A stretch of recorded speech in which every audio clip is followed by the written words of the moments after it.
Si vous voulez utiliser Make ou Zapier pour automatiser des actions, vous aurez besoin de comprendre comment fonctionnent les API.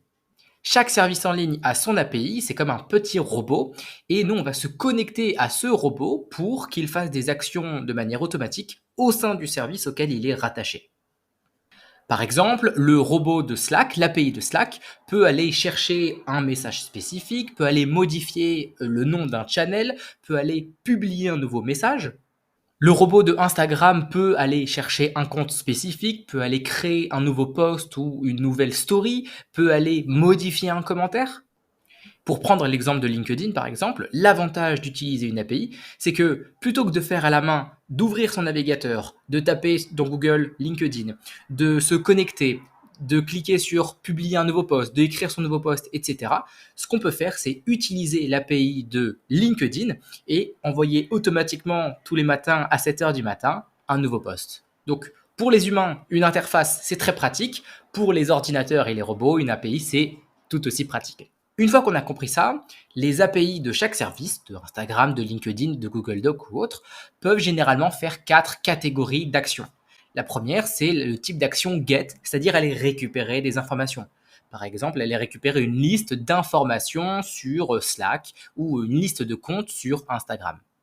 La deuxième catégorie d'action, c'est post, c'est-à-dire aller publier une nouvelle information. Par exemple, créer un nouveau message sur Slack, créer un nouveau post sur LinkedIn ou sur Instagram, créer une nouvelle complétion sur ChatGPT. Ensuite, il y a put, c'est-à-dire mettre à jour. On peut aussi trouver le mot-clé update, c'est-à-dire mettre à jour une information qui existe déjà. Par exemple, modifier un message, modifier un commentaire, modifier un compte, modifier une image de profil. Bon, et enfin, il y a delete, c'est-à-dire supprimer une information qui existe, c'est-à-dire supprimer un compte, supprimer une ligne d'achat, supprimer un message dans Slack, par exemple. Alors, on va prendre l'exemple suivant pour bien illustrer les API. On va imaginer que moi, je dois publier tous les matins à 6 heures du matin sur LinkedIn pour développer mon réseau, pour trouver des opportunités et vivre d'eau fraîche et de no-code. Et donc, mon process, c'est le suivant.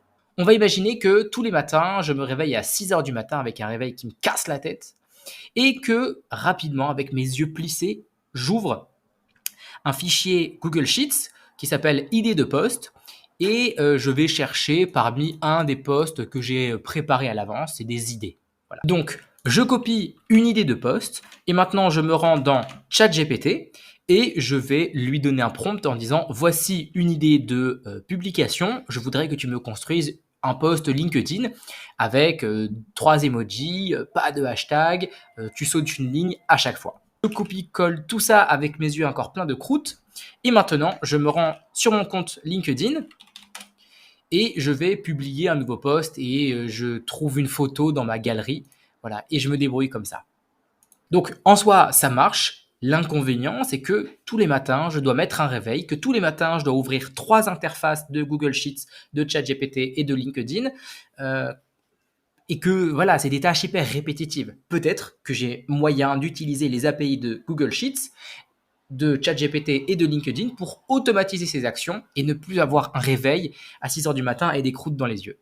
Je viens de construire en 5 minutes montre en main un scénario automatisé sur Make, mon outil préféré d'automatisation no code. Et là, en fait, ce qu'on voit, c'est que tous les matins à 6 heures du matin, tous les jours à 6 heures du matin, Make va rechercher dans ma liste d'idées de posts, il va rechercher une ligne, voilà, juste une.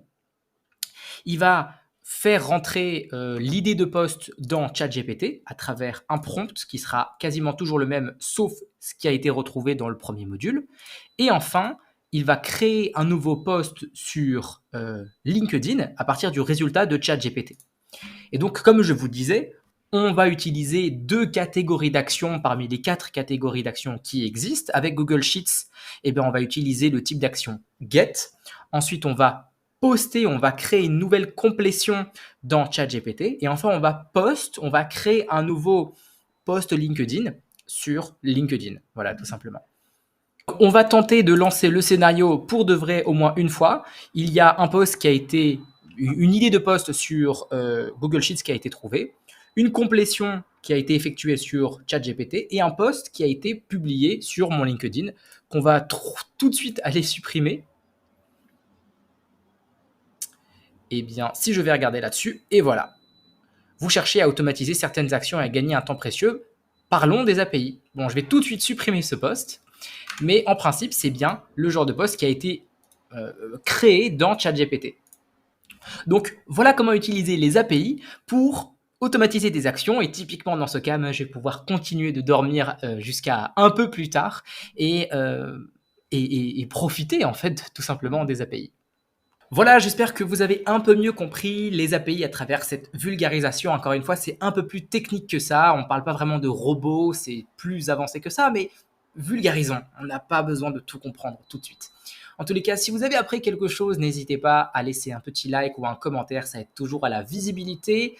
J'espère vous revoir bientôt sur cette chaîne, sur mon Twitch, sur Slack ou sur LinkedIn. À très bientôt, c'était Emmanuel de Joyeux No Code. Ciao, ciao!